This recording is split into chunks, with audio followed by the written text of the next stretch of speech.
Ролик, который пришел из Уссурийска, из Приморья, о том, как Наталья Стальная, ну такой у нее ник, Наталья Стальная, передала Александру Габушеву в ту психиатрическую больницу то, что он просил.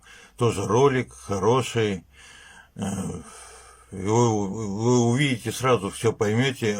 Мне хочется вот что подчеркнуть.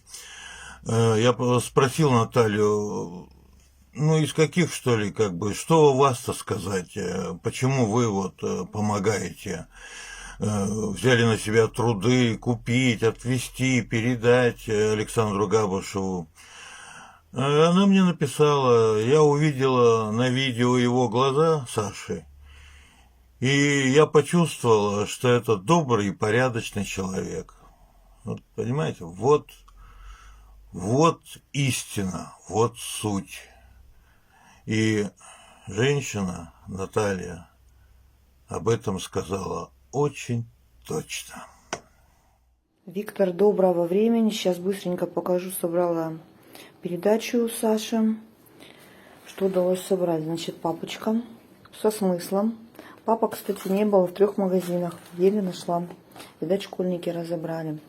Станки, орешки, тетради, несколько конвертов, чтобы Саша мог написать. Зубная паста, носки.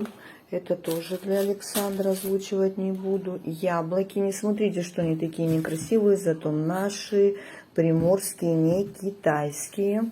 Сливы, помидоры, огурцы. Много не повезу, потому что было дело, назад вернули.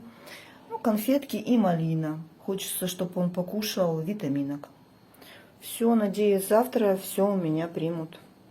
От всех нас. Ему такой гостиниц. Здравствуйте. Все, передали передачку. Подруга меня отвезла. Вот эта больница, но уже ее все знают. В принципе, не все взяли. Не взяли яблоки, не взяли помидоры, огурцы и не взяли сливы. Ну, сказали, нельзя. Можно воду привозить, соки можно привозить. Вот такая вот красота. Не знаю, выводят их гулять, не выводят. Ну, так вот здесь такое место, природа. Ну, все. Можно еще раз будет съездить. А вроде, говорят, даже разрешают свидание. Посмотрим. Если получится, то будет хорошо.